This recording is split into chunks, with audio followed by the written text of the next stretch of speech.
Hello!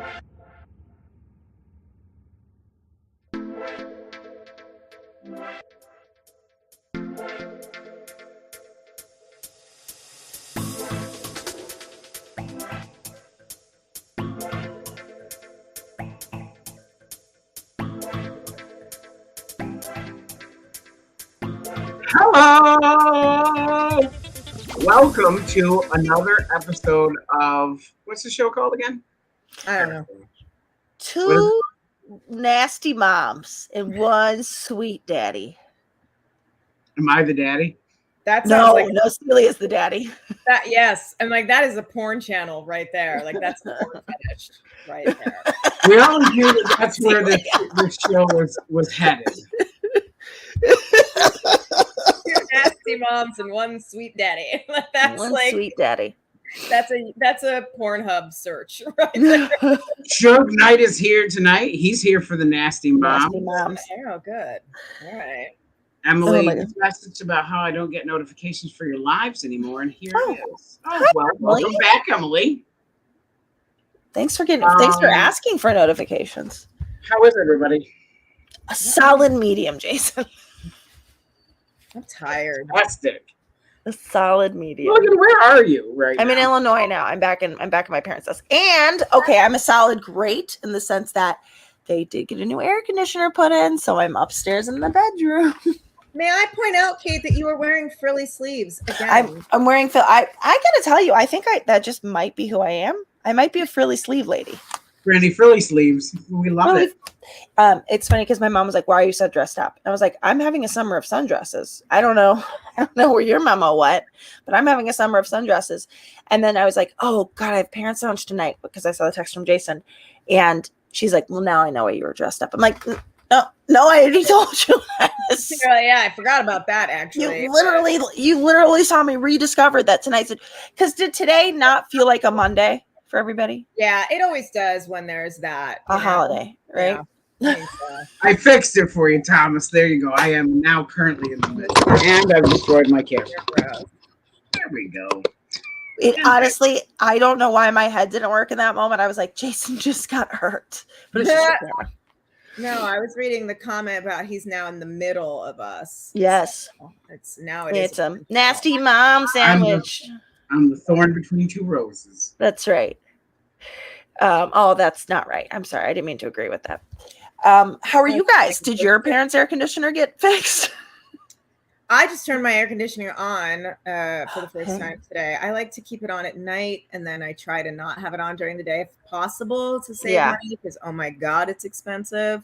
Yeah. But I got my kids back yesterday. They've been away for the last, week and a half. And I had to break them up from a fight today. They were like running around, like chasing each other because Lulu was embarrassing Harper when she was on the phone with her boyfriend being like, I'm going to take a shower. So if you have to go and take a massive dump, you should probably do it now. And she didn't know Harper was on the phone with her boyfriend. She's like, oh my God, Lulu, get out of my room. Get out of my room. And then she's like, oh, even if you have to take like what did she say? She was like a shit. It was something like a little shittle or something like that. Like it was something stupid. So at that point, she did know she was on her phone. When she doubled down. She just kept pushing it. There's a shirt somewhere in Little Shittle.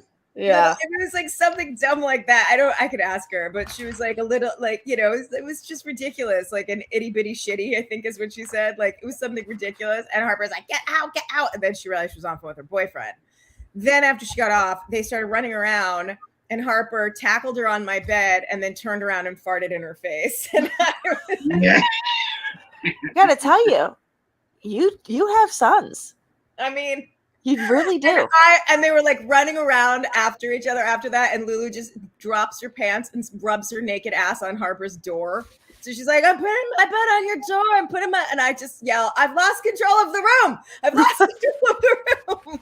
I'm not gonna lie. I think Lulu might be my spirit animal. I think she might really enjoy the Dark Lord. I think that she and the Dark Lord together. We don't need happening. I mean, You got gaslighted. I'm like, I said to them, I was like, I don't even know. Harper said something disgusting also later. And I started laughing. And then I was like, you know what really bothers me? I was like, why do you have to be funny? Like, if you were just disgusting, I could be like mad at you. But the fact that you're like gross, and like, but it's funny.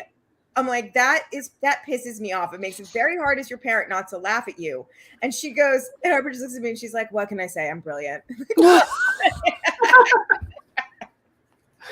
Oh, you're girls. Celia, you bring up something that's so interesting because it's something that a lot of parents deal with, which is joint custody. Yeah. So you didn't have your kids for a week and a half. Is that a good week or is that a really bad week for you? I mean, I don't like to be without my kids. Actually, I really enjoy my kids. So I'm sad when they're not around. Certainly when I was in a relationship, like it was, that was a little different just because it was like when they're not there, I was with him and, that's like a little bit bad. But even when, even then by Friday, I was always like, give me back the kids. I wanted to be back with them. But certainly now that I'm not like coming, Jason knows because he like walked me through half of my week last week. Last week was tough because I was like alone for a lot longer than I usually am. And the breakup's still pretty fresh. And so I was just lonely and sad and was like, this is my life. It's just me and cats forever. Like, I'm going to get 4 more cats because this is over. Like, fuck. Yeah. So they were here in my area, right? They were in, we were in New York City, and then from New York City we went to, or they left, I came home, they went to Vermont, and then from Vermont they went up to Ithaca with their dad and their stepmom. Where they stole nachos from the Mexican place's table. I mean, if only I'd known that story, I would have been like, go there, steal some nachos, no, instead okay to do. They went like to wine tasting, with their grandparents and stuff. And apparently like Harper got some wine and their grandmother got drunk. And I heard all about it, which doesn't really surprise me. And was just like kind of, she's really funny anyway. And just like off her rocker. How old were you guys when you first had tasted alcohol or first like drank your first sport? You're going to really not believe me when I tell you. What? 21. Shut up. I do believe that. No, I'm telling you, 21. Why? Oh, wow. Because I grew up in a very strict Catholic household, and they're just the fear of my mother really was just in me. And so maybe when I was in high school, at a party once, I think I had a Capri Sun that had there was like somebody mixed like Capri Sun with rum, and I didn't know, and I had a taste. I was like, that Capri Sun tastes bad. They're like, no, it's got rum in it. I was like, oh, okay. But I was like such a late bloomer. My parents, yes, Emily. My parents were never drinkers in any way whatsoever. My grandmother liked a vodka gimlet. My grandfather would have like a beer. But when you're Jewish, because of like holidays, Passover, and Shabbat, so like we were always allowed to wine. It was never a big deal. And my grandfather gave me my first beer. I think it was like a Schlitz or something, like or a Natty Light. Oh, that's what Taylor's dad drank. Like that, because I helped him in the garden, and I think I was like 17, and I thought it was disgusting, but I drank it anyway, just because I was like super psyched that my grandfather gave it to me. Yeah. I got drunk in Israel. Did you do Birthright? I did a teen tour for the summer, and I got drunk in Israel like you do in a club in Tel Aviv. I did like tequila shots, and I made out with some like Israeli soldier. I was gonna say, honestly, Celia, I was literally about to say, tell us the story about the Israeli soldier you slept with. Totally made out with the Israeli soldier who, in retrospect, was probably lying about his name, but told me his name was Shalom. Oh, honestly, that can't possibly be true. It was either Shalom or Shlomo. Either way, you won. Moishi, something like that. And I got really, really, really drunk, and then I had to be like carried back up the steps. I like took my contacts out, and this was before like daily use contacts. So it was like one pair of contacts, like the hard contacts. Yeah. And I was like, "Woo, it's so oops," and like lost it. Oh God! And then you had to like get on hands and knees and look for it. Yeah, it was like I wore a pair of contacts from my friend Jennifer Rose that were not completely my prescription. I got into it. A boy had dumped me like right before, and I got into it with him like when I was drunk. And I remember calling my mom and telling her, like, I was like put on, it was a bunch of us. We all got in trouble, but I called my mom and I was like, I got drunk last night. And she goes, did you throw up? And I said, yeah. And she goes, good. And she hung up on me. But you felt comfortable enough to tell. Yeah, that's only because I was, I was on the other side of the world, basically. There's no fucking way I would have told my mom I was drinking if she could have touched me. There's no way she would have beat the shit out of me. Well, it's funny. I was with my parents. We went to visit my sister who was studying abroad in Ireland. I was 18 when we went. The drinking age in Ireland is 18. And my mother said, I said, well, I'm allowed to drink here. Let me have a pint. We're in Ireland. My last name's Mulligan. Like, when am I going to do this again? And she was like, I'll tell the athletics director and have you pulled off the cross country team. What? Yeah. Narc. Yeah. So I didn't drink. I didn't drink. And yeah, her up here. I want to talk to her. Yeah, I didn't drink. So I made up for it. And now I'm sober again. So there you go. I was going to ask how that's going still. Yeah. How's that going? It's really, you guys, it's really tough. That's how I know I probably have a very unhealthy relationship. I'll tell you one was so tough. Dickie and I was just saying this earlier today. Dickie and I went out to a really nice restaurant on Cape Cod and not getting a drink with like the beautiful lobster pasta we got was really, really a bummer. I think that's the thing is it's like, I'm used to not drinking now, but I'm like not used to not having fun. Like, it makes me a little sad. Like, it's such a pathetic thing to say. For you are mutually exclusive. They can't happen. Well, that's the thing is, it's like I have to figure out like how to be at a fancy dinner and not feel like I'm missing out if I don't drink alcohol, because like that can't be what my happiness hinges on. That's not good. Did you get like a mocktail or something like I got a mocktail. And what I'll tell you is and actually I should go make myself one now. I will take a seltzer water and put margarita mix in it. I make virgin like what's it called? Things like that all the time. I will tell you, I like a Shirley Temple with a little ginger beer. So I was gonna say, Celia, I forget. Do you drink? You don't drink. You drink.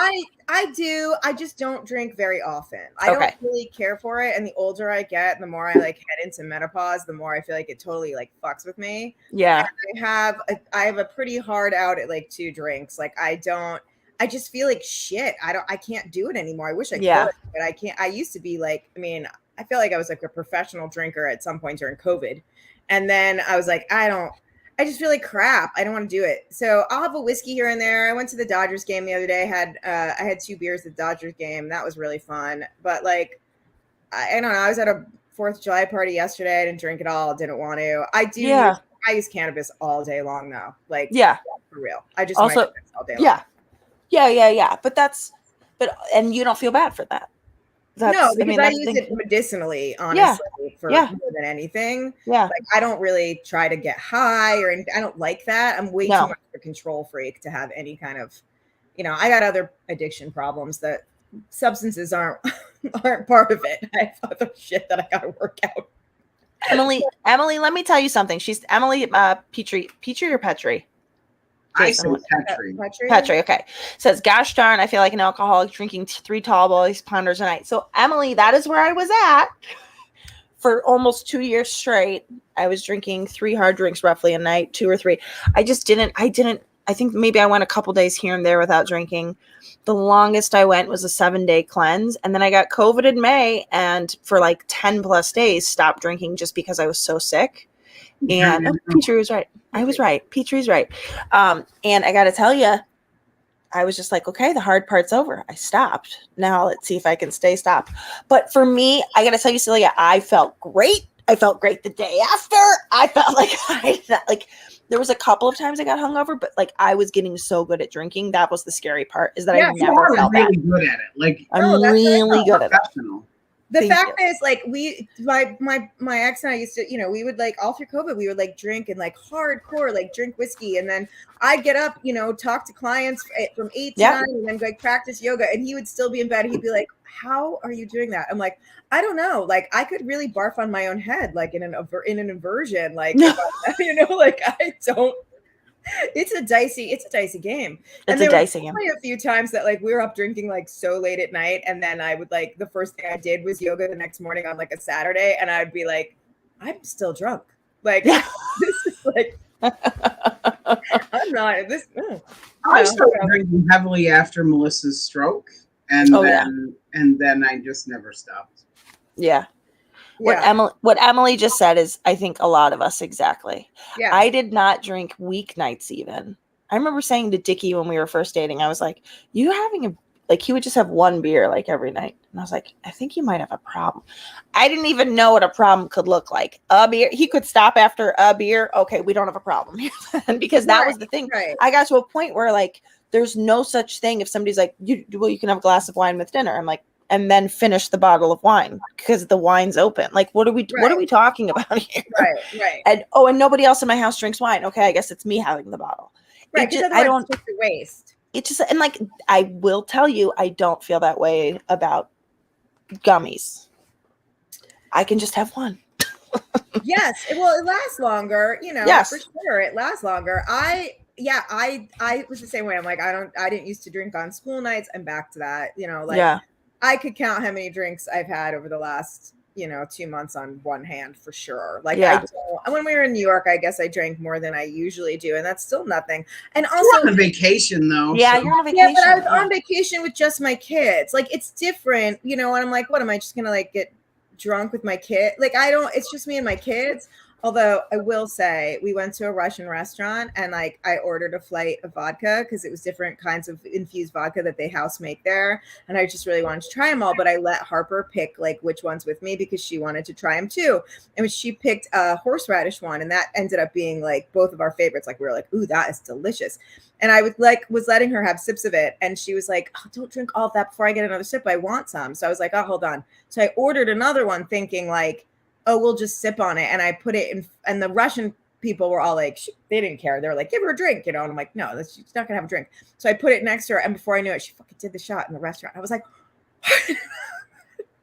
oh no. So she will not be saying 21 was the first time she had a drink because she was scared of her mom. I mean, and again, this is like, here's the thing about alcohol. I think it's a fine line to like, if you make something so taboo and like you can't ever do it, blah, blah, it's like all you want to do as a kid is do that thing. Yep. But it can also flip the other way where it's like, if you just make it totally okay, then they like get into it too early. Like, I think it's a fine line to be like, you can taste these things and I'm watching you and we'll, and I see what you're doing. And like, you work it out on your own with me around kind of thing versus like keeping it from them altogether, because like, what is that really? I don't know. I just feel like that ends up making it so that you want to do it. That I think that that's partly why America has such a huge drinking problem, is that in most countries it is, 18 is the drinking age and it's unenforced. And so it's like not a big deal. It's like there's so much onus like put on like don't drink, and then all kids want to do is like badass it out of their parents' house eventually and start drinking. And like I think that's the problem. But like I think there's a much better way to teach it. I think that you can teach it much more responsibly if you don't make it that way. I agree. Like so. I mean, I'm not saying that every daughter should like pick up a shot of vodka at a restaurant. Like no. Like the twins and we're not going to go shot for shot anytime soon. Are you sure? Because that might calm the Dark Lord down a little bit. Yeah. Nothing calms him down but the blood of the innocent. I do. I remember hearing about parents who were like, and I remember my mom being like, that's so, and I guess I don't know. I should explain it first and we can have a discussion about it. But I remember there being like parents in high school who would be like, you can drink, you need to do it in my house. Yeah, and so then everybody was allowed to come there and do it, because they're like, if they're gonna do it, I want to be over that. And I remember my mom being like, that is so much liability, that is so irresponsible. But at the same time, I'm like, but if your kids can, like, I don't know, I'm conflicted, Celia. Talk me through it, because I am conflicted. We need a professional advice. I mean, well, so that's blur. That is liability. Yes. It's also, that blurs the line of like, house party that you're like a frat you know, you're a frat house all of a sudden. Yeah, And you're yeah. like RA that's allowing it as opposed to a parent, you know, and it's not right to be taking other kids, you know, and their family dynamics into your hands. That's not cool because you know. Oh, I like that. Okay. yeah. Okay. You know what I mean? You know, what I choose to allow my kids to, you know, and I don't want to say experiment, like I don't mind if they want to taste things here and there. I'm trying to make it not taboo, you know. Their dad is very openly sober. They've seen what that can do. You know, obviously my best friend is openly sober as well. Like they know that there are ramifications that come along with it. You know, I think on special occasions for them to like try, and Lulu has like no interest in it at all, but like, you know, to have a sip of wine here and there, you know, to like try my cocktail. I don't care about that. Like that's okay. And I'd rather look at it with like a little brevity of like, haha, you're funny, give it, you know, as opposed, but absolutely not. There's no fucking way I would let kids drink at my house. Now I had one of Harper's friends was over for Pesach, and I wrote her mom and said, listen, I will probably give Harper like this much wine in a wine glass because it's Passover. Yeah. Would, you know, can I, because her friend's Jewish too, I was like, can she have some, or are you not cool with that? I don't care either way. I just know if I give it to Harper, she might ask, and I'm not going to like step on your toes. And the mom, I love that, Celia. I mean, why not ask, right? So then the mom was like, oh my God, I totally don't care. She can have a little if she wants, but I doubt she'll take you up on it. And that's exactly what happened. Like I was like, you want, you know, Ruby, you can have a little if you want. And she was like, nah, I don't want any. I was like, great. You know? Yeah. Oh, and that's Harper great. literally had this much wine, and she But yeah, instead of 4 glasses, she had 4 sips. Yeah. Yes, exactly. And like, you know, I just think you don't want, it's so hard because like I say to my kids all the time, like, you're going to have a lot of friends in your life, and I'm not one of them right now. Like I'm your parent. I love that. You know, you only get one mom. It's me.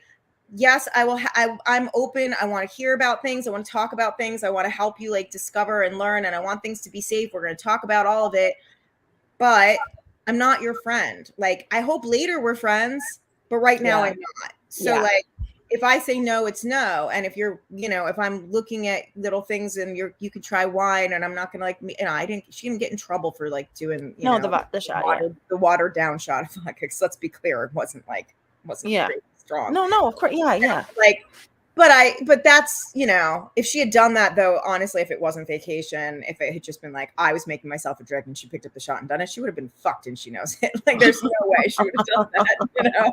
So I don't know. I think it's so hard because I think so much of it is like family dynamic. I think you do have to take into account, you know, is there addiction problems, you know, in your DNA, because it's, you know, it yes, genetic, like like saying, you know, and that's something that her and her, you know, me and her dad have talked of them. You know, we're really open with them about it, and like, does addiction do anything? Like, does it? You know how there's some traits that like skip a generation or can only come from the mom, or addiction just is straight line. Like my mother's parents were alcoholics. Neither of my parents has any problem with alcohol, but like, is it still considered in my DNA if my mother's parents were both alcoholics, or is it not really? You break the cycle.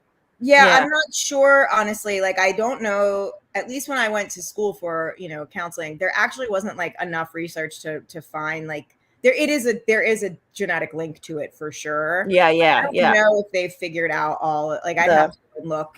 Yeah, I'm not sure, like, lineage wise, if it skips or like how things, you know, I don't know. It's so like if a global pandemic hits and then you're stuck inside your house, like how does that affect it? Then it's a given. You know? Exactly. Then like, it's universal. Yeah, I don't. You know, there's like the joke that Jews can't drink, like they shouldn't drink because they just talk and like do all this stuff and they can't hold their liquor. It's like a sort of stereotype, and I'm like, I don't know. I think I put that to rest during COVID. Like I was like, I don't know about you, but I'm good. I've actually never heard that about. I mean, I've never heard that stereotype. Only because I will tell you, every Passover I've ever gone to, I'm like, no, you cannot be going to a fourth cup of. Are you real? You're all real. Oh my god! Like it's but like Passover is out of hand. Because like, but Manischewitz is like 5% alcohol. I mean. I feel like I've been at like that's not even Manischewitz that they're doing. I mean they're like the reform or not conservative. I mean they are just like a nice bottle of some sort of wine. Okay, we're gonna get like another glass. Like this is wild. I try to like every so often I used to pretty religiously, pun intended, do Shabbos. Like I would make, like a Shabbat meal. I make a challah, we'd light candles. This is as religious as I get, by the way. And it's really not religion. It's just culturally like trying to give them something, because I don't go to synagogue or any of that. And I like wine fine. It doesn't really love me. And I'd prefer to, drink whiskey, honestly. And so I would frequently like just be like, can't we just say that like whiskey was on a vine? I mean, if you turned it upside down, it's kind of vine looking. And then at one point I was like, hops is on a vine. Hops are on a vine. Beer counts. That's a fruit. Hops is a fruit. People have hops in their fruit salad, right? Like, it's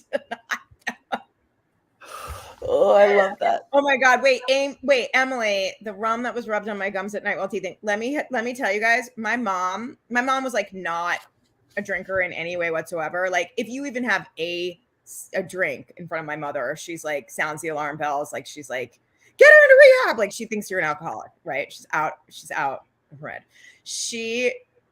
And my mom is just like out of her head in general.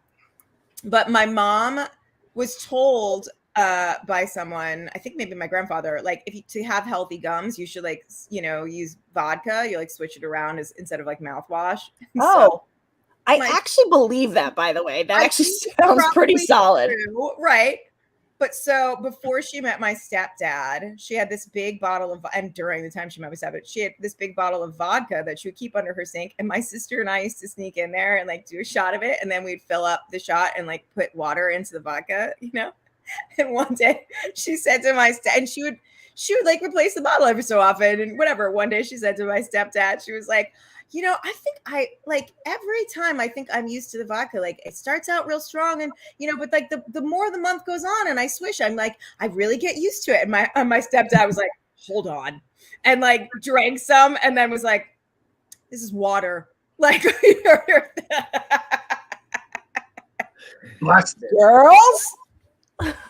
We were like, we don't know what you're talking about. We have no idea what you're talking about. No. And then he put a padlock on their bedroom so we couldn't go in there anymore. Oh no.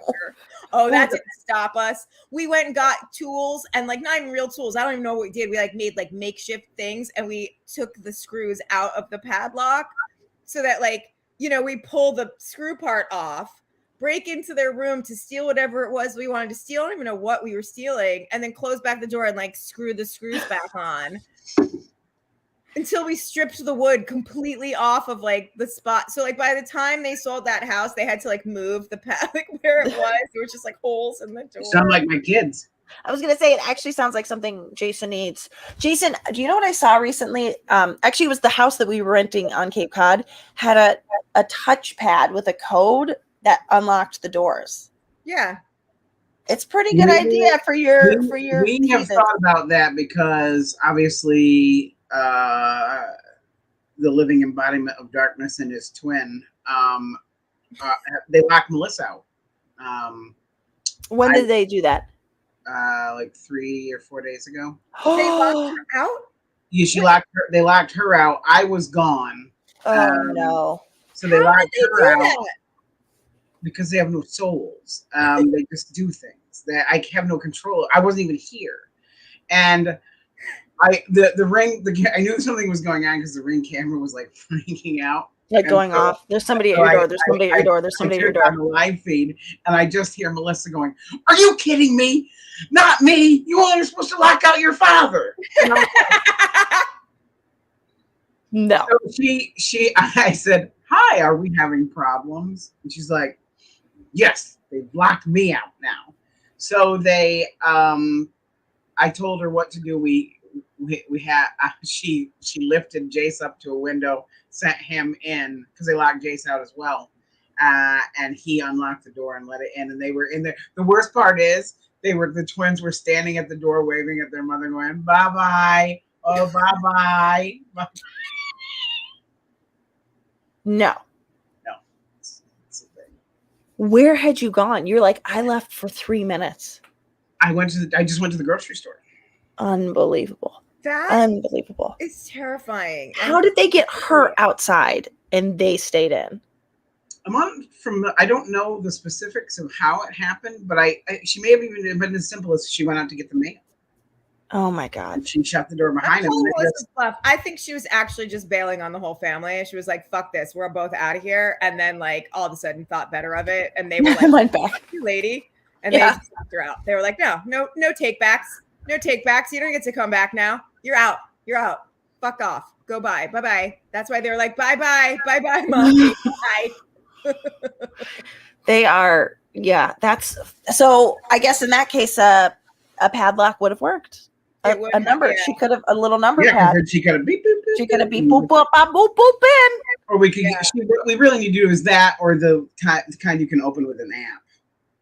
Oh, right. Well, you can do that with the same padlock. So my ex-boyfriend, same thing. His outdoor, like that's, and each person, like I had my own code to go into his house. And also on every single door in his house, like there was like each bedroom on the house had codes too. And like he had his own and I had my own. And like if I got locked out of his house for whatever reason and he was at work, if I texted him, there was an app to that too, so he could let me in. Does that make sense? Yeah. Oh, that's high tech. Yeah, I feel like Jason, that's the road you got to go down. I do think that might be the way we're going to have to go with this. And also, you were going to have to put them up high. Because those kids, they're going to learn their numbers real quick. If they know I live in the first Jurassic Park movie where every day the raptors have figured out a new way to get into whatever. It's true. You really do. Like you really do. We've really buckled down on pot. Like we're really pushing the potty training right now, and they are against it. They just want to keep crapping in their pants. They just want to go and have us deal with it. They don't want anything to do with it. We tried to make it fun. So listen, as I get closer to 50, I'm kind of with them. Like I gotta tell you, get in my pants and have somebody deal with it. Like honestly, poor Lulu's changing the britches at this point. I don't mean to diminish people who have gone through serious illness and have ended up on a colostomy bag, but I have to tell you, a colostomy bag would solve 99% of my problems. I'm not kidding you when I say being like on a honeymoon in Thailand and realizing I'm about to have diarrhea and not being able to find a bathroom, like being out like at the pool and being like, okay, boys, we're in the pool, the public pool. We all have to get out. Why do we have to get out? Because I have to go to the bathroom. Why do we have to go? Like, honestly, there would be something about if you could just go wherever you were, my every day would be so much easier because my stomach does not cooperate on any given day. When I was pregnant with Lulu, by the end of that, because the second pregnancy, I was like, I remember saying to my sister, I'm like, I can't wait for the catheter and the mesh underpants. Like that's all I wanted. I was like, I just don't want to get the fuck up to pee anymore. Like why can't I have a catheter for fucking ever? I just don't want to stand up anymore. This is goddamn ridiculous. And the mesh underwear is very, very comfortable. And I feel like I should be able to have that all the time. I should have catheter and mesh underwear. And when I left the hospital, did I steal all the mesh underwear in my room? Yes, the fuck I did. Yes, I did. And I wish I still fucking had some because that really good. Is really comfortable. It's very good. So I'm sorry that you're having a hard time potty training, but I'm kind of on their side right now. Thank you. I really appreciate the support. Here's the other question, Jason, and I'm not trying to out anything. There is some delays with your boys. With the speech, absolutely, there is a delay. So is it possible there's probably then delays on potty training too? I would agree. Well, they say they're always delayed, almost. Yeah. Always. And I think Arkham Assassin. Oh, that's Sarah. Hello, Sarah. Yeah, so I do think that those things are going hand to hand with the fact that they just don't want to do it. Yeah. So we try to make it fun. So we brought like all these like different kind of cartoon character underwear with all their favorite like Paw Patrol, Spider-Man, and we're like, hey, let's pick out our underwear. Dark Lord looks at him. He's like really excited about it. Looks at my wife and just started pelting her with underwear. Okay. He's like, these are great. These are great weapons. Thank you. These are beautiful weapons you have brought to me. Yeah. Well, they'll be better weapons when he wears them and shits in them and then takes them off and throws them. I mean, that's It worked for me all this time. over. Can I tell you, Jason, and this is maybe the wrong way to do it, but with both of my boys, peer pressure potty trained them. And I mean, James at 3.5, showed up to preschool, and I said, I know he's in the big kid room, but he's not potty trained yet. And they're like, okay, it's a $75 a month diaper fee. I'm like, no problem. Thank you for doing that. And the first day he was at that school, he came back. His teacher said, he tells me he wears underwear. I'm like, not a single day in his life. He's never. And she's like, well, he says he wears underwear now. And I'm like, literally the first day I put him in that preschool, he was 3.5. I mean, that's late. And so he just potty trained because he got to school. Everyone around him was going potty on the potty. And I was like, I didn't try it. We'd been at a pandemic. There was nothing for him to watch, or, you know what I mean? Like I never did the, like, we're going to spend the weekend naked and you're going to go, like, and people do that and it works. I, for whatever reason, was just like it. And that's exactly how Neil potty trained too. When he was 2.5, I sent him to like a summer camp, and like he was in diapers the whole time. Then he showed up to preschool within the first week, he was like, I use underwear now. And we went and got underwear, and that was it. There was still a couple accidents, but it was peer pressure. I'm telling you, peer pressure every once in a while is good. Here's what we tried. So we tried to to show them how the toilet worked. Jason and I tried to make it fun. So we both went, and like we brought the boys in and we made it a family event. We played Ghostbusters, so you don't cross the streams. And the twins like watched, and you could tell they were like, so what is happening here? And then Dark Lord started laughing, and I'm like, oh my God, is he laughing at me? Like, I don't, he thinks this is funny. And he went, then walked off. Like, that's hilarious. I'm not doing that. That is so. I can't believe you just said Ghostbusters don't cross the streams. That should be the title of this episode. Like, that's going ridiculous. That's all. I let Harper. I bribed both of my kids. Like, I was like, "You'll get a present. You get to pick it out. You know, all that shit." But for peeing, great. Both of them were pretty easy. And then Harper, I just was like, "I'm just gonna take your diaper off," and like I did the like, you could just be naked, and she kind of went around naked. I will never forget. She was standing at her play kitchen, like up on like a little stool, like on her like Melissa and Doug play kitchen, and just took a complete crap on the floor, and like didn't really realize it was going to happen. Like I was watching her, and she's just like you know, like a horse on the street where they just like shit. Just keep going. And she heard it. And like turned around and looked at it and was like, ew. And that, you know, she was mortified.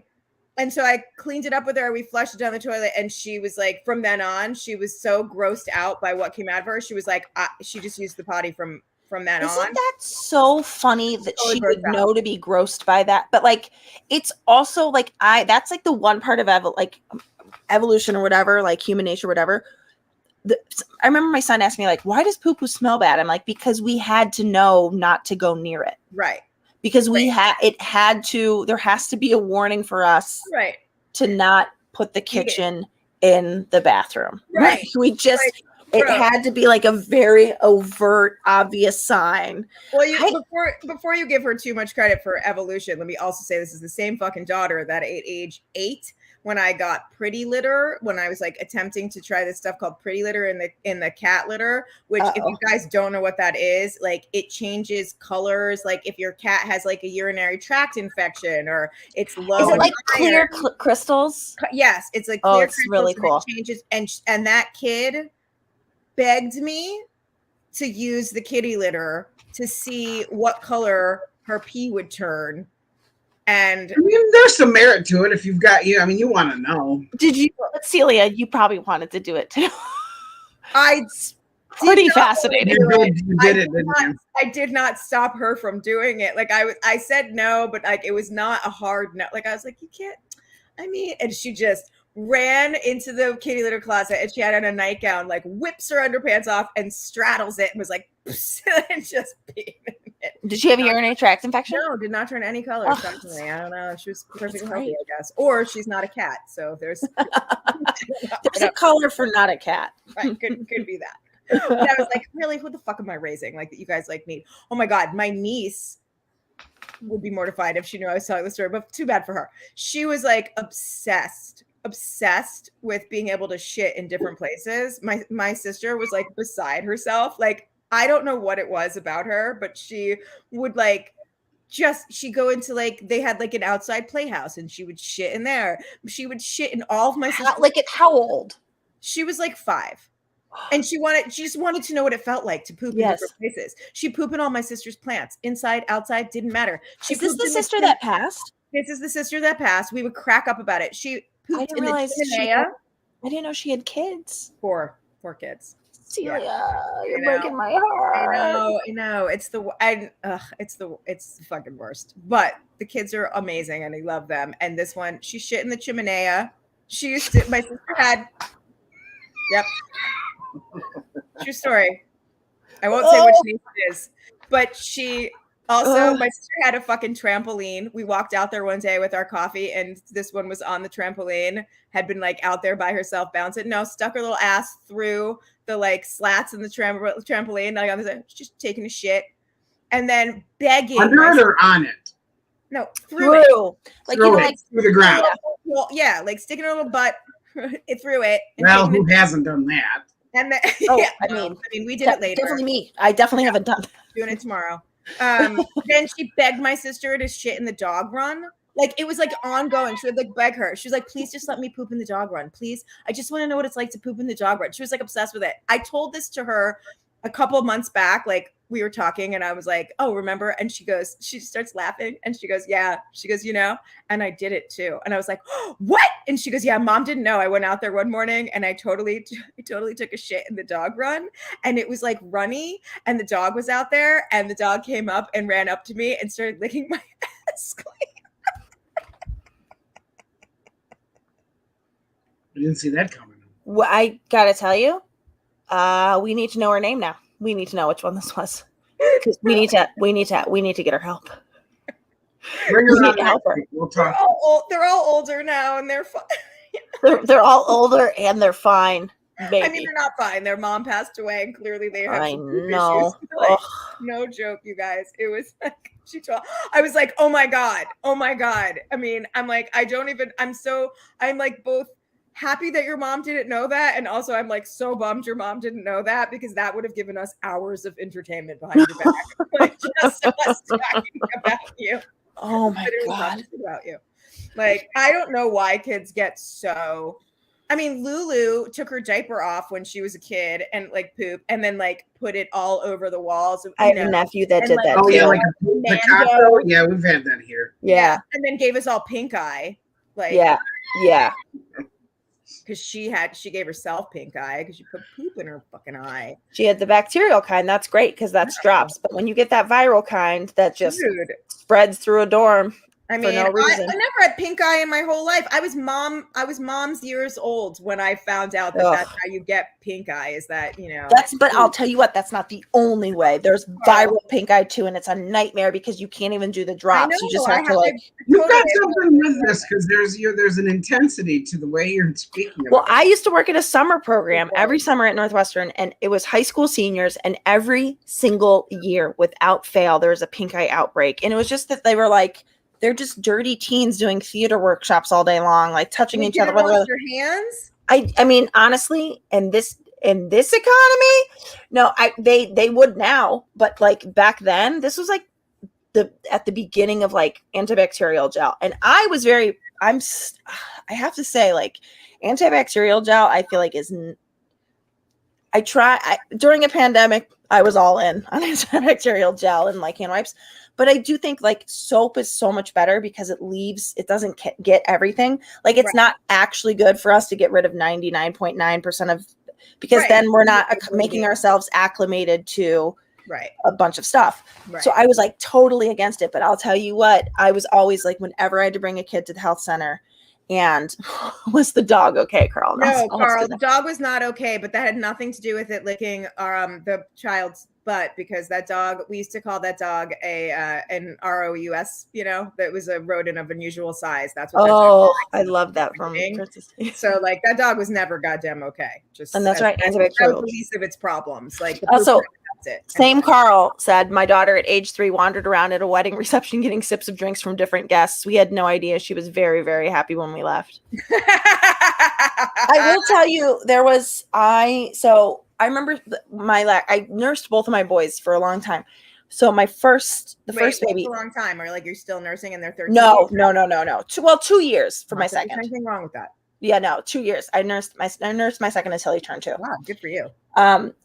By the way, by the time between 1 and 2, it was like to nap, to go to sleep. It wasn't, it was comfort. It wasn't obviously any sort of nutrition. Mm-hmm. But my first, I only nursed till 16 months because I was like, I guess it's time to get pregnant again. I want to have a couple months where my body's my own.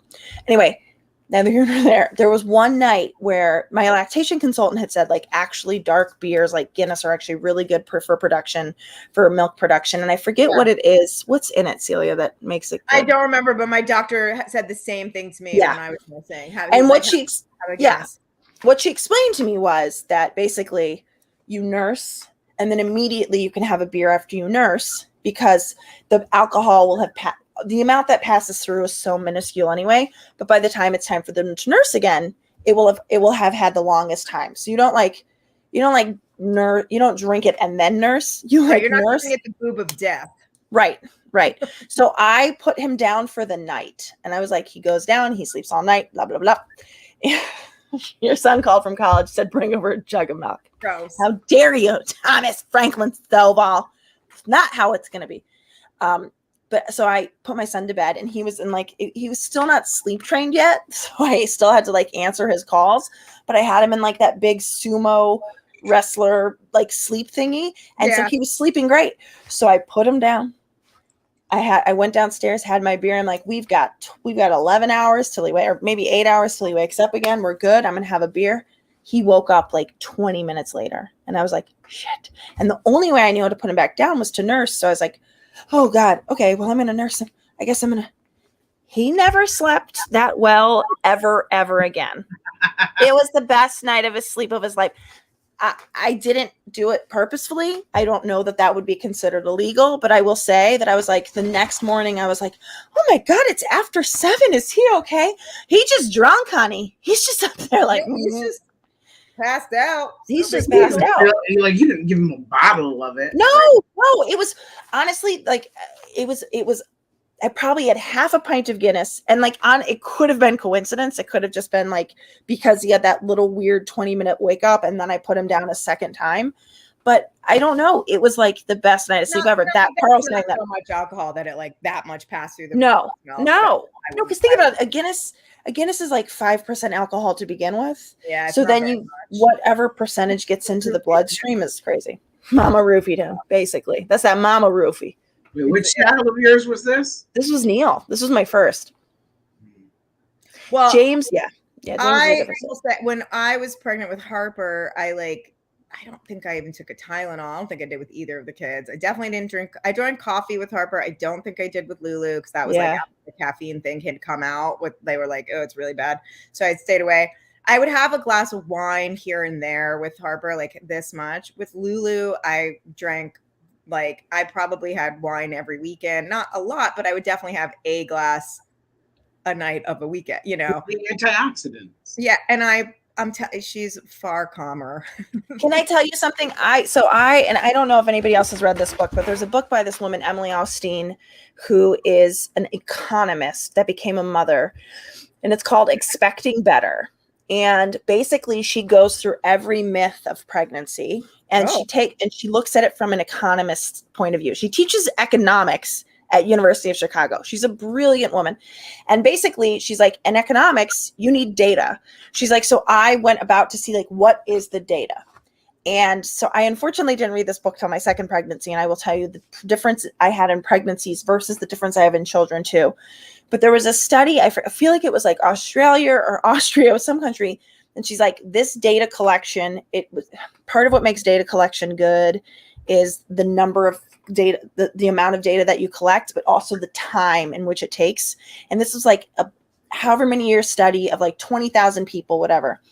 And they found that women who were pregnant skipped drinking in the first trimester, but starting in the second trimester and third trimester would have a glass of wine with dinner while pregnant, would have a beer with dinner while pregnant, not every day necessarily, like not grab a, but they found this like very concrete data that those babies did better than the ones that didn't have. I know it sounds like I'm making a pitch. I'm not, but there was something about, again, this was like, she was like very clear. She's like, we're not talking about getting a hurricane or a margarita. We're talking about a one something with not incredibly high alcohol, not like a hard cocktail, but consumed with food. And it was something like, I think it ended up being like it related to anger issues later on. And it was like those babies didn't have anger issues. I don't know. I'm not pitching it well. Go read the book Expecting Better. I would totally read it. Wait, hold on. I have a cameo really fast. Here, say hi to my. Hello. This is Lulu with maybe. Lulu, you're famous. Lulu? Yeah, hey, Lulu, what did you say hi to Kate and Jason and the people? Hi, sweetheart. Hello. Oh my God, Lulu, it's so good to meet you. Down. Wait, also them silk PJs are it. What did you say? I got those for her. What did you say to Harper other than you said she should go did she have to take a big dump and then what? Are you sure you don't need to take an itty bitty shitty? Yeah, itty bitty shitty is what she said. I also like a little shittle. That's gonna be a t-shirt, Lulu. Lulu, play around with little shittle too, okay? Yeah, I couldn't remember what it was, so I was like, I think it was just like a little shittle or something. It was itty bitty. It was itty bitty shitty. And I said that in front of her boyfriend unknowingly. Yeah. But then she was really happy when she knew it. But Lulu, then she got farted in the face, so. And then Lulu, level with me, Lulu. Was it unknowingly?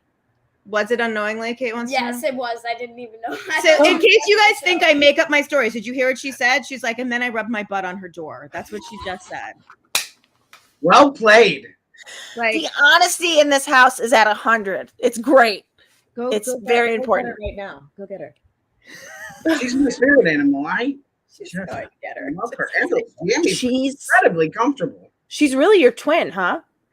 You know, it's so funny. My ex-boyfriend would always say that, but most people will say, and I actually agree that. Uh-oh.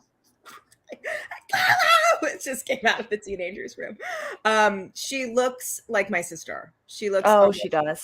From the second she was born, I called her my Julie baby is what I called her. Like way before she was sick. She looks. I'll pull up a picture of my sister, but she looks. Did your girls know your sister, or were they? Oh, they did. Yeah. I mean, Harper knew her. You can stay in here, Lulu. Harper, wait, will you turn off the hallway? I don't pay for electricity to have nothing on. This is who I am now. Thank you. I understand. I mean, I'm my mother. You know, it's like I said the other day. I've said two things my mother says all the time over the last couple of weeks where I'm like, why is the door open? I'm not paying to cool the outdoors. Yeah. And one of the cats shit, and Lulu's like, which one was it? And I do have to say, it was pretty funny. My mom used to say it all the time. I said, I don't know. They don't leave their initials on it. I do know, though, because one's really big and fat, so I know which one it is.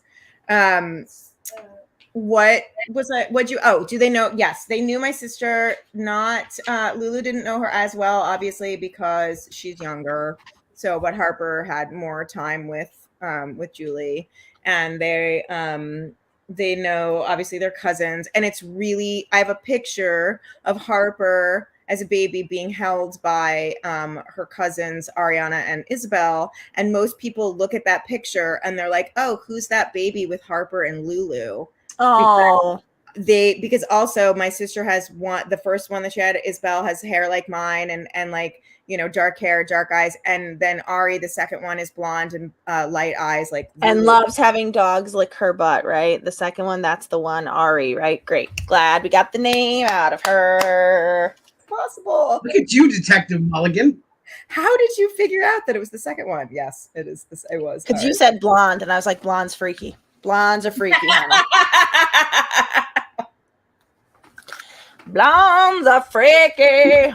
All right, wait. So two pictures I'm going to show you. I showed Jason this one last week. We were on the phone because we were talking. We're watching Stranger Things right now, but since we're like talking about what we looked like as kids, I told Jason we were just watching the last 2 episodes of Stranger Things from the season before I came on this call, and oh my god, like we all are watching. Lulu's like in my lap as we're watching it. But when my sister passed away and I was going through all her stuff, and my sister like had, different photo albums and stuff, and pictures of me were in there. And Harper was helping me go through them. And Harper just finds this picture of me at one point, and she goes, "You know who you looked like when you were a kid, Mom?" And I'm like, "No, who?" And she's like, "Finn Wolfhard." And I didn't know who that was. I was like, "What?" And she's like, "Mike from Stranger Things. You look like Mike from Stranger Things." And I was like, "God, Harper, that's so me." Oh my God, you're right. I looked almost exactly like Finn Wolfhard. So I actually, after I got home, I took the picture that she noticed it in, and I did a back-to-back shot that I have on Instagram that I'm pulling up right now, of me and Finn with Finn Wolfhard, and I'm just gonna show you guys. Oh yeah.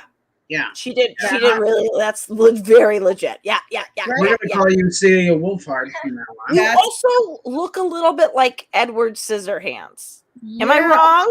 No, I mean it's like a whole. Why was that? Why my mom cut my hair and brushed it? No, time out. For the record, you're beautiful in that picture. That's like, to be clear, Edward Scissorhands was beautiful, even those scars, honey. No, I am not. I was not. And there were people like later that I grew up with were like, "Remember what you looked like as a kid? That was rough. That was really rough." And I'm like, "Fuck you." Yeah. I mean, they weren't wrong.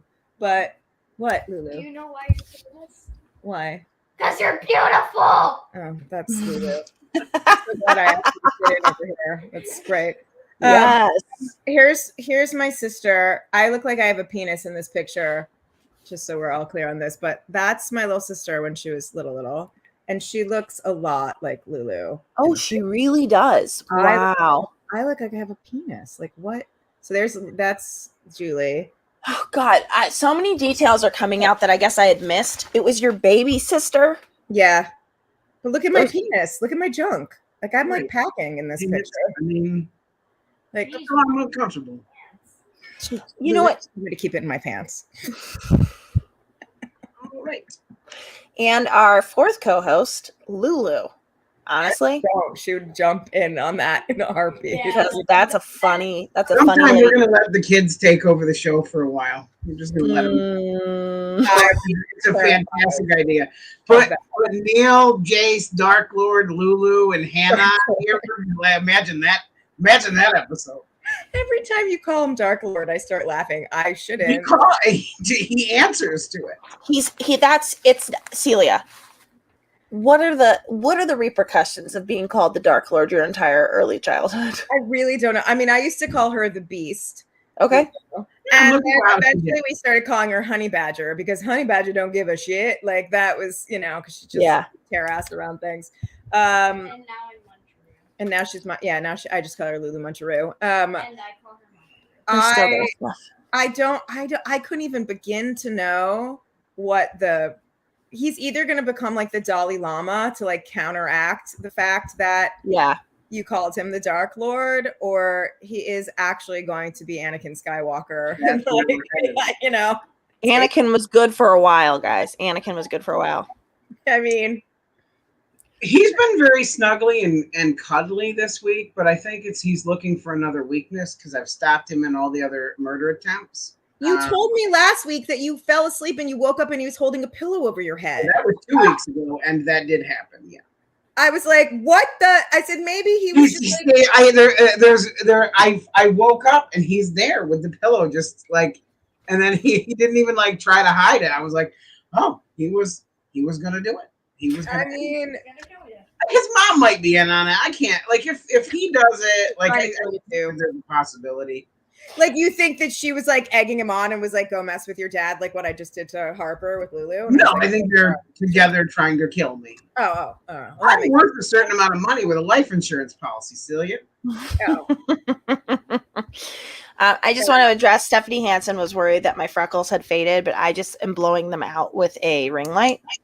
They're all still there. Oh, yeah. I like freckles. I got tons. You're here for another month? We leave on August 1st, yeah. Why are you gone for so long? My dad is sick. So we're back here to spend the summer with him, and we got more bad news. So it seems like he's been fighting cancer for 11 years, almost 12 years now, I think. Prostate cancer that was metastasized. I was always stage 4. He got diagnosed at 59 and now he's 70. He'll be 71 in December. So I guess 11 years. And it went away. Like, he fought it for 3 years, radiation, hormone therapy, blah, blah, blah. And it sort of went away for 7 years and then came back about 2.5 years ago and is everywhere. So we're here and we're having like a great little Midwest pretend I will say, knowing what my boys would be doing in Burbank, California versus what they're able to do in Downers Grove, Illinois is like, tomorrow I'm going to this festival here that is showing the only movie I care about. Actually, let's see if Shug or Stephanie is in the chat, they'll be able to say the only movie I've ever cared about, the only movie I can answer any quote. I'm not this person. But it's going to be showing outside and they're going to be playing the orchestra is going to be playing the soundtrack live. So I'm taking Neil to that. Like, that's not happening in Burbank. Or something? It's the Goonies. No, it's just like, it's my absolute favorite movie. Goonies never say die. Goonies never say die. You guys, it's all over. Yep. Stephanie said it. She knew it. Wait, have you seen Everything Everywhere All at Once? No, I've heard it's incredible. You know who's in it, right? No. Data? Yes. I know I'm not supposed to call him Data. His name is... I can't remember. I'm sorry. Or Short Round. Yeah, that's what I was going to say. He is in it. His name is Quan. Oh, what's his name? The movie's so good. It's so good. It's so good. Oh, I have to see that. All year. I loved it. So I'm going to own it. I keep meaning to buy it. I know it's out now. It's so good. And can I tell you, one of my most successful auditions in college was to get into a children's theater group that then became like my whole life for a while. And I was like, for my monologue, I'm going to do the best of Sean Astin. And I just basically took his monologue from Goonies, his Newt Rockney speech from Rudy. It was like all of my favorite movies. And this was like Return of the King hadn't come out yet. So I couldn't even do the Frodo, I'm the king of the Shire, or whatever he said. Like, I couldn't even do any of that, but the people were like, "Well, you're in the group." That was the dumbest thing we've ever seen in person. Thank you. Don't you guys see? The next time you see Sky, it'll be over some other town. The next time you take a test, it'll be in another school. Our parents, they want the best of stuff for us, but it's their time. It's their time up there, and it's our time. It's our time down here, and that's all over once we ride up Troy's bucket. Thank you. Thank you. Oh, yep, here's the actor's name, Kate. Ki Hui Kwan. Troy is here. Oh my God. Hi, Troy. That is amazing. Yeah, Sean Astin. Amazing. He was it for me. Also, how crazy that you would love. I mean, you must love, Jason, that Thanos is in this. Is in Goonies. Correct. Yes, he is. You know who didn't? Who really? Unless I'm not correct, but like all of the kids that were in Goonies, Martha Plimpton obviously had a career. Right. Sean Astin had the most beautiful career. And Josh Brolin. Yeah, Josh Brolin had the most beautiful career. Still going. Kelly, what was her name? Carrie Green, who played Andy. Andy, yo, good. The only time I've ever seen her, and I only remembered this because I'm rewatching it with Lulu, because it calms me down, and I know it's really fucking weird that it calms me down, but we've been watching ER because I love ER, and she has an ER episode, And Wait, who? that is the only time I've ever. She had an ER episode. Is in yeah. I bet she also has like a CSI or an No NCIS. CSIs, because I've watched that entire goddamn show from Oh my start God. to finish. At least Vegas, like at least the original. She's not any of those. But I don't think I've ever even seen her on a Law and Order, and I've watched all those too. But Yes. she has a full-on ER episode where she is exhausted and she's got all these kids and she is pregnant and she wants to terminate the pregnancy because she's like exhausted. And Maura Turney's character, I think Abby, helps her do that. Oh, And, wow. yeah, and the husband finds out. I only know I just watched this episode like recently. Oh my God, that's so well. Yeah, I mean, but Star role. Everybody else, well, and that's true. I forgot. So Chunk is, oh God, what's his name? It's like Josh. Yeah, what happened to him? What did happen? He's a lawyer. He's like a lawyer. Hollywood lawyer now. He's like a Hollywood lawyer. Because I watched James Corden did a reunion, I think, with them all. Was it James Corden? It was one of those late night guys, like during the beginning of the pandemic. Because he's like off the. Who? I mean, I thought the Corey Feldman. Oh, he was.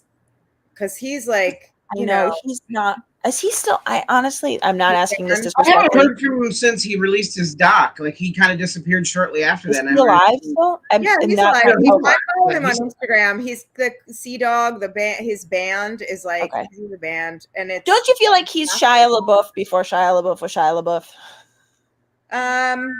Do you know what I mean? Yeah, like a little, definitely seeds of it there. But Corey's still his own thing. Like he's his own. Yeah, but he was also in like music videos, like Shia was in. I'm just saying, like there's like sort of that thing where you're like, yeah, this doesn't end well. I don't think. Yeah. I mean, he's, it's the whole thing is like all of that. Corey Haim, Corey Feldman was like really the whole thing is heartbreaking. Yeah. I mean, whatever happened to, I don't doubt that horrible shit happened to him or either of them. Oh, like, yeah. And he was they're really, really talented. I mean, you go back and watch Stand By Me. Not that he's not now, I don't know, but like he's so good in Stand By Me. Oh yeah, he really is. He's so good in Goonies. He is. Hey, he's really good in what little he's in Gremlins. Yes, he also. Oh wow. He was the voice of Donatello, the Ninja Turtle, in the first original 90s. The first one, but not he wasn't in The Secret of the Ooze. No, but he came back for 3. I'm so impressed that you knew there's a second one called, like, this is where it's like, I don't have boys. Can I tell you why? Because it was my first ever date in like first grade. I went with Steve Tagmeyer to Secret of the Ooze. And I remember being so excited because his mom bought us candy instead of making us sneak it in like my mom did. Oh, please. I had to sneak it in. We snuck into my first date was with Mike Ward. And we snuck in. We bought tickets for one movie, but then we snuck into Silver Bullet because that was R, which was, Stephen King movie. And I just remember being so like happy because the sister in that movie is the one that it's Megan Follows, who played Anne of Green Gables in. Oh. And I was like, oh my God, I can't remember was Corey Haim in Silver Bullet? He might have been. Go ninja, go ninja, go ninja, go ninja. Jason, I feel like you should know that. Was Corey Haim the lead in Silver Bullet? I'm definitely not the person. I can tell you anything about Goonies. Yeah, he was in that, yes. He was. That's so funny. Weird. I didn't even, so we both had like Corey first dates. Goonie related-ish kind of first dates, I guess.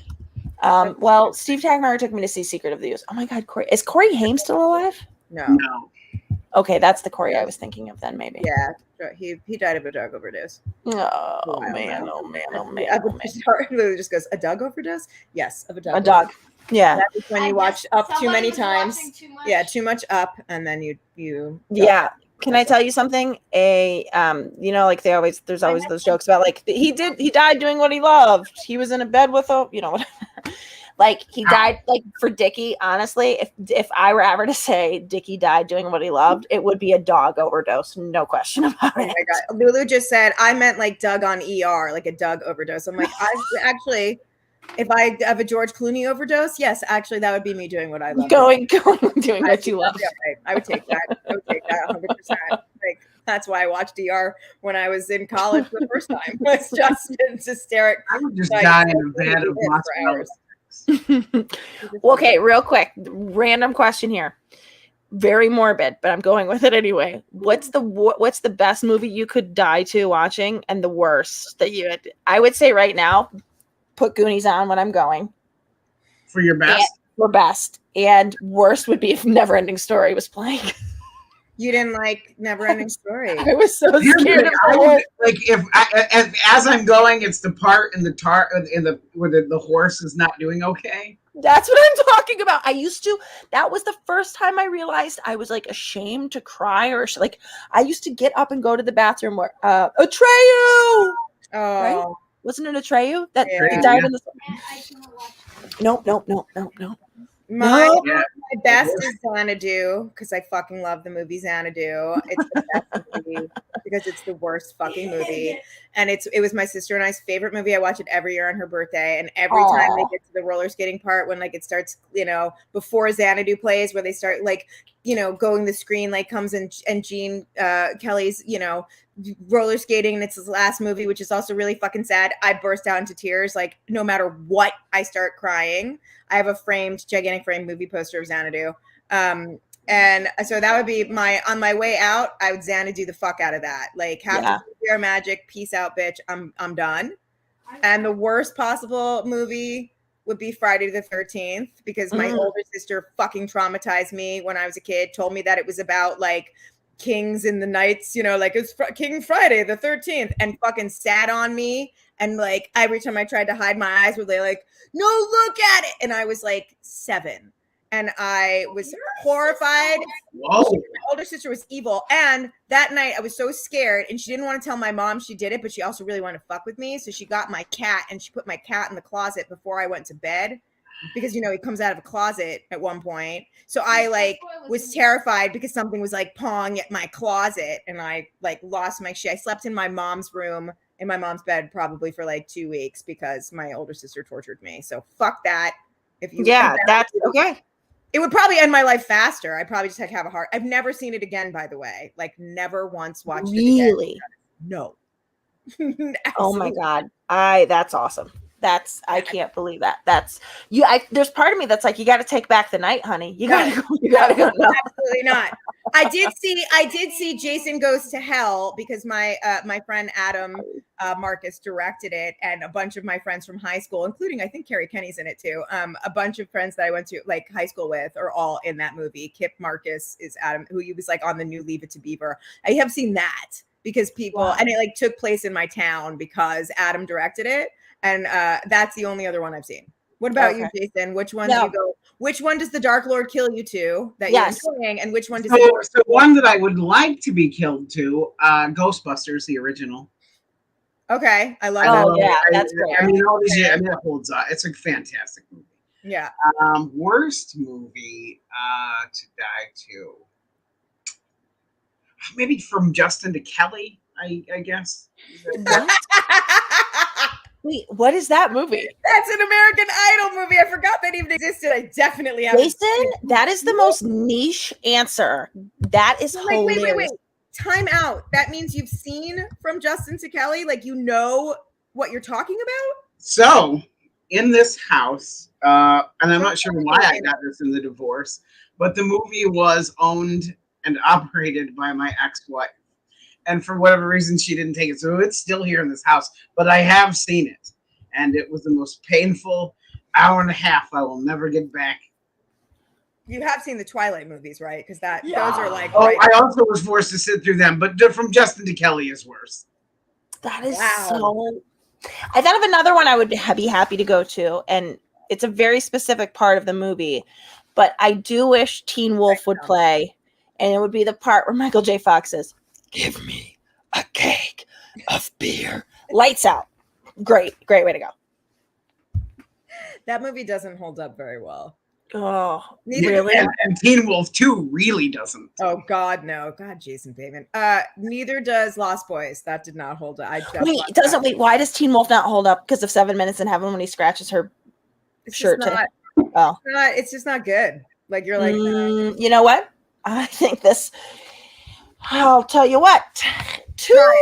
Two roads diverged in the woods, and I took the road less traveled. I'll tell you what, I'm gonna die on this hill. That movie's still perfection. Wow, Haven't my seen it in a while. Mullen getting Wait, to have you seen Turning Red? The No. It's honestly kind of it's like the female take on an animated version of Teen Wolf, but with I did not see it. I bet our friend Brandon did see it.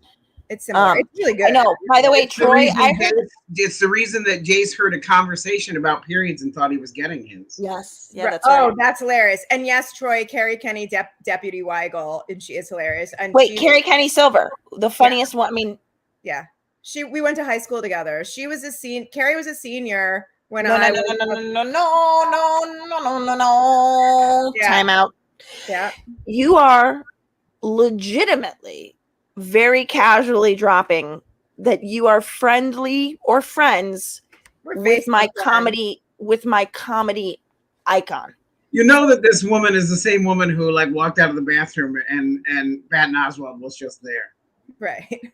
I remember I almost passed out in front of Patton Oswalt. Patton Oswalt, fine.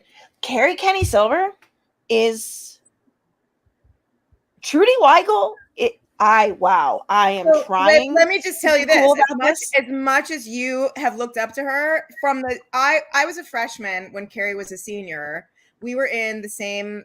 We were like Staples Player. I grew up in Westport, Connecticut. There's a theater group called Staples Players. It's like a big deal. And like the people who wrote the guys who wrote what's it called? The movie where everyone fucking sings in Los Angeles, and La La Land. La La Land and Dear Evan Hansen, like they're from my high school. And Carrie was a senior when I was a freshman. And from the second I ever saw Carrie perform anything, and the very first thing I ever saw her perform, she had the lead in Don't Drink the Water, which is a Woody Allen play. And she was the fucking funniest from that time on in my life. When I was 13 years old, I was like, there is nobody funnier than this person. When she booked the state right out of NYU, I was like, I'm in. I'm in because she's her timing. There's nothing like Carrie's comedic timing. The fact that she could do, and she was always like that. Like as a teenager, she was like that. She was always really witty. She came up with like the funniest shit all the time. I remember her saying how she was like threatening her parents because they were selling her house and they were staging the house. And she was like, I swear to God, I'm just going to like lie naked in my room and put like a fake knife in and like, ketchup so that like when they come and stage they show the house and I'm like, ugh. And I just had never seen anyone like her. She is, honest to God, one of the funniest people and also one of the nicest. I've never heard anyone say a bad word about her. She was always incredibly nice to all the freshmen, sophomore, everybody. I think she's awesome. I mean, we're Facebook friends, but I haven't spoken to Carrie. She's also, I think, honest to God, part of the reason why she's a little bit, she's an alien to me because she also never breaks while acting. Never.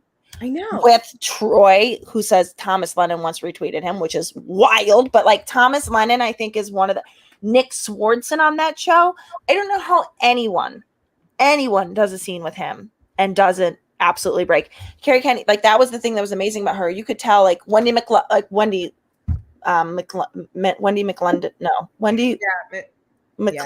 God, why am I blanking on her name? It was, I mean, also a genius. Mary Birdsong's a genius. Niecy Nash is a genius. Yeah. But you can tell Carrie Kenny Silver never. I know. Bra on the outside of her clothing and underwear up, and she's just like, and I'm not kidding. Like that's how she was in high school. Like anything you asked Carrie to do, she could do. She would not break. Other people would break. Carrie did not break. Like she's just so funny. I mean, she really, honestly, she cracks me up. She still does. I'm always so excited when I see her in something, and she pops up in everything. Like she's in Lemony Snicket, Series of Unfortunate Events. Like she's like every single thing she like pops up in. What did she popped up in? What was the redo, like the second season of Pretty Little Lies or whatever that was. Pretty Little Liars. And yeah, is it Pretty Little Lies? Whatever. Yeah, right. With Nicole Kidman and Zoe Kravitz. Oh no, that's it. She's in the second season of that. Like she just a little Fires. No. I have the book Oh somewhere. Jesus, we are so our Something parents old. right now because my parents are always like, somewhere. "Oh, he was in the movie with the man." What? Something about liars. Yeah. Oh my He God. was in the movie with the man. My parents notoriously used to write the wrong names of movies on things. Like it would be like innocent until proven guilty. And I'd be like, what is this movie? And they'd be like, Yeah. Harrison Ford's in it. You haven't seen it? I'm like, I have if it's presumed innocent. Like Big Little Lies. yes, Big Little Lies. Thank you, Troy. second season of that, Carrie shows up. Like, Oh, really? I gotta watch that. Season, I mean, Wait, when did that season come out? Hold on, time out. like 3 years ago. Wait, the one that Zoe Kravitz was in? Yeah. No shit. I gotta. Oh Yeah. wait, I'm sorry. I was thinking maybe Meryl Streep is in it. The second. I've season. seen. I'm sorry. I've seen the 2 seasons. Wait, Yeah. who was Carrie in it? She's like the therapist that like dresses up as like she does like play therapy with the Laura Dern's kid. I think. Oh my God! Yes. She's. I mean, all the time she You shows up. call yourself a fan, Mulligan. She's God, I guess I forgot she was in that. Yeah. I know. I could try to harass her via private messenger and see if I could get her on here, but I just don't know that she would give a shit one way or the other. Well, Carlos Alazraqui doesn't show up He's done the regularly. show. I'm just saying. Someone tell her that there. I mean, I could try. We but, can get Carlos and Carrie on the same time. Oh yeah, Carlos. Because Jamie and I do Scotch tastings with him quite frequently with this. Oh, that's fun. It's so fun because we take suggestions from the fans and they give him like characters to give reviews of the alcohol because he's the voice of everything. Like he's every cartoon voice ever. Yeah. So he does it like as Rocco from Rocco's Modern Life, and he reviews a Scotch or a bourbon. Oh my God. Yeah. And my favorite is when he's Mike Wazowski from Monsters Inc. and he just does a review of wine. It's so great. That's hilarious. Oh, I want to see. Oh, and Carrie's dad was a voiceover actor. He's I think Count Chocula, and he was not Wolverine. He was definitely like if he wasn't Modern Mel Blanc, that's right. Yeah, I mean he's talented. Yeah, Carlos is amazing. Carlos, it's funny. I ended up becoming friends with Carlos and his wife because their kid was on my kid's t-ball team. He's who got me to start drinking bourbon. Oh, I love bourbon. Wait, I'm looking. I think it's Wet. I think her dad's name is Wet. I swear to God, he was Count Chocula, and I think maybe like the old school Count Chocula or like the new one. Yeah, no, old school. Like that's what he did, and he was also he was one of the voices of a I think he was a Transformer. Also, Carrie's dad. In the 1986 Transformers. Like really, yeah. Wait, hold on. He's still doing Optimus Prime's voice then. Who? His last name's Kinney, right? Yeah. Yeah. Wait, it's Larry, right? Don't. Don't even wait. Yeah, Larry Kenny. That's Carrie's dad. You guys, I was not prepared. Well, Peter Cullen was Optimus Prime, but Larry Kinney does a ton of Thundercats. Thundercats. He's Lion-O from the Thundercats. Yes. Yeah. Yep. I mean, and like and he was a DJ, I think. Holy shit! But like he's in Teen Titans Go. Yep. Teen Titans Go. That's right. And I swear to God, he's Count Chocula or something like that. Oh, I have no doubt. He definitely was. He's definitely one of. Do you know what's funny? It says classic animated. Okay, I wonder was he? Oh, never mind. Sorry, I was looking at something else. He was Count Chocula, Celia. He was right. Yeah. I mean, so who was the Cookie Crisp dog? Cookie Crisp. You guys remember that one? No. I do. Yeah. I'm allowed to eat sugar cereal. I wasn't either. Do you know what's funny? That is something that I've normalized in my house. We have something called Sugar Cereal Saturday for the very reason you said you can't make things too mystical. Yeah. Because what do you think happened when I got out of the house? I went to college and all I ate was Lucky Charms because they weren't allowed. That was mine also. Lucky Charms all the way. So my kids get Sugar Cereal Saturday, and boy, oh boy, do they love it. And then, it's not that special anymore. I have organic cereals, but they still have sugar in them. And I will tell you, like, they almost never eat them. And Lulu makes herself oatmeal almost every day. Like, love it. I love it. All right.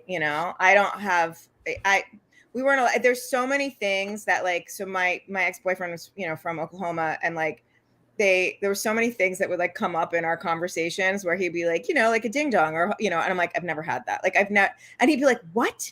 And I'm like, I was not allowed to eat any sort of junk food. And by the time I was old enough to eat junk food, I wasn't really even like interested in it. I went towards sugar cereals and stuff like that, but like we never had soda in my house, so I never drank soda. It was never something that like, or pop, depending on where you are. Pop, yep. Never something that I like did. I don't know if I don't believe I've ever had like a ding dong or a ho ho. I've had a Twinkie.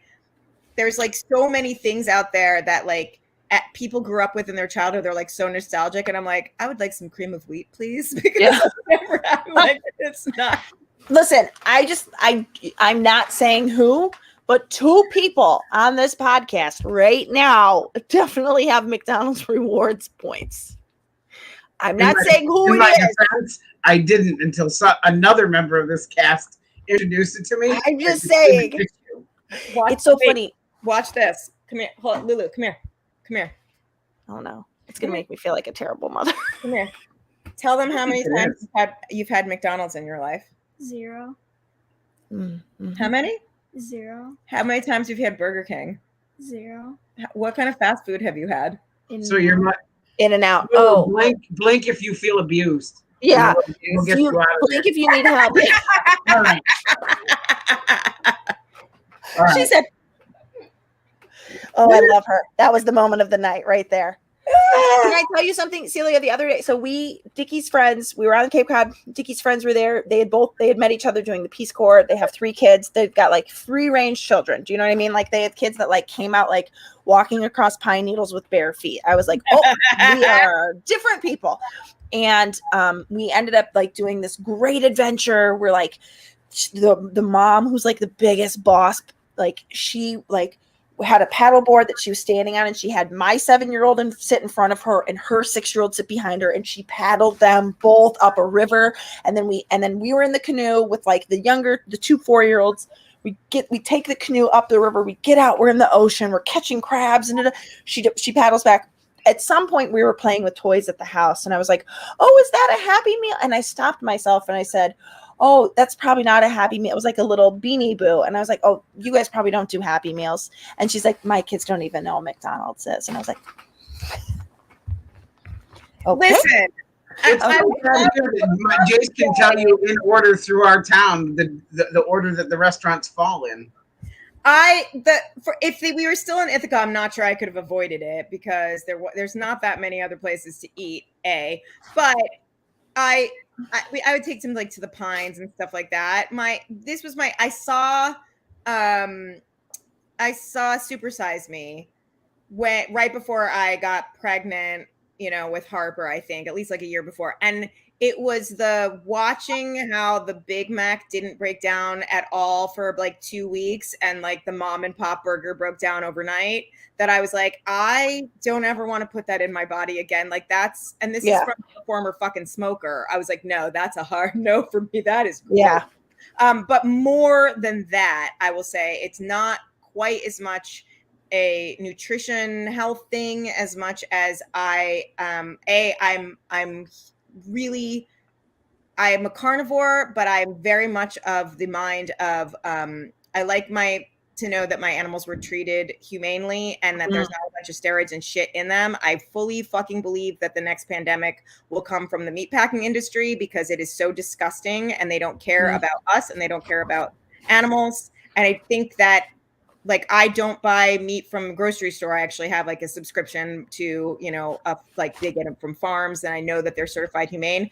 It's much more of a protection to make it so that we don't get sick and I think it's respectful to animals because I think that, I'm no problem eating an animal. I think they should have a really good life with one very bad day. And like, to be in gestation crates and to be sitting in their own filth and feces and all that stuff to me, I'm like, that's what's so it seems so gross and dirty. But Jason and I just imagine that our McDonald's food had a really good life. We've just tricked ourselves, I guess. Ronald wouldn't steer me wrong. Yeah. No, of course not. That's never been a corrupt. Well, the funniest thing is, in the app currently they've got like it's Grimace week. They have like Grimace floats that I can get this week. So like I'm all about like I trust him. When I weighed 180 pounds, I wore a purple dress to a dance, and my ex-husband called me Grimace behind my back. Oh, that wasn't. He married nice. me later, and that worked. Yeah, Upton Sinclair. I was just thinking that, Troy. That's so funny. The jungle about the Chicago meatpacking industry. Upton Sinclair. I will say, we should go through an hour and a half. We should probably wrap. We should. I have to tell you real quick. This little kid that I said, oh, it's probably they don't know about McDonald's. I also said to him, I was like, oh, sweetheart. At some point, he was eating their lunch that the mom had packed, which was just like a baguette they could all rip from, and like hummus and fruit and like a couple grapes. And I was like, oh, do you have something to drink? Do you want some water? And I grabbed a bottle of water from my mother-in-law's house. He's like, I'm not allowed to have that. And I was like, why is he not allowed to have water? What the? And I realized he wasn't allowed to have bottled water. I was like, oh, because of the plastic. They don't do any single-use plastics, which I very much respect. But I was like genuinely like, why isn't he allowed to have water? I understand it. I feel terrible about myself as a human. I swear. I know. This is what I'm saying. And I was like, Peace Corps friends just hit different. They were just like, let's have a leisurely afternoon. As bottles of water. I don't pack them. I usually will yell at the kids if they're like in case of emergency. You know, it's like zombie apocalypse water. You know 100%. What I mean? I use a water bottle every single day. Yeah. When I travel on vacation, I don't pack my big gallon water bottle with me. I'm just like, okay, I'm gonna recycle the plastic, and I know it doesn't all get recycled and blah blah blah. But I mean, there's only so much you could do. My boys drink out of reusable stuff, but like my kids it would never occur to them that they wouldn't be allowed to drink out of a plastic bottle. I feel like mine are always like touch and go. Like Lulu especially will like grab a plastic because it's like a novelty, like same thing, you know? But when we were like packing up to go to New York, they both like emptied out their actual water bottles and packed them. And they're like, we'll just fill them up at the airport. And they did that. I was the only ass I got. So I love it. All right. Well, this was great. Yes. All right. Sorry, we stayed so long. If you are watching us on Facebook or YouTube, make sure you subscribe and hit the little bell thingy so that you can see when we're on. Thursday night, we will be playing a special pre-recorded episode that Mulligan and Claire and Jamie and I did with Fan Addicts, which is Claire's other podcast. So we did a little crossover with them a few weeks ago, and so we're airing that this Thursday. Also, pretty soon the tickets for the live show in Sayre, Pennsylvania will be going on sale. Little Katie Mulligan will be coming with us, and Mr. Kaler, who was off tonight, he is on vacation. And not as dedicated as me, because I've been on vacation for a while and I keep doing the show. Just saying. We'll whip on him about it next week. Yeah, we're gonna have to talk to him about that. Yeah. Celia, where can people find you when you're not here with us? You can find me at the Celia Behar on Instagram, and also at Never Thought I'd Say This. We have a new episode. Jode and I have a new episode that drops tomorrow, which is about the Roe v. Wade stuff and the diaper and formula shortage as well. Plus, we play a relatively ridiculous game at the end of the show, usually with these Grateful AF cards, and we went wildly off the rails. And I out myself for one of the worst fashion mistakes I've ever had in my life. I was a child. I didn't know any better. I will just say that it revolves around George Michael and Wham, and something that he wore, that I also wore as a feminist. It does not hold up well. And there are pictures of me in it somewhere. And I'm very nervous that they will pop up. I suspect they will after this episode. Carrie Kenny, if you're watching, can we get those pictures? I don't think I was wearing it in high school. So I will see if I can harass Carrie Kenny. Let's see if I can get her to respond to me in a PM. She'll probably just end up blocking me on Facebook, but I can try. And that's it. So listen to Never Thought I'd Say This as well. And I don't know. This is always fun. It's lovely. Also, if you don't watch the live video portion, we do pop up on a new episode every Tuesday and Thursday on our Monday and Thursday on iTunes or wherever you get your podcasts. We will be back next week with whoever Jamie Kaler booked as a guest.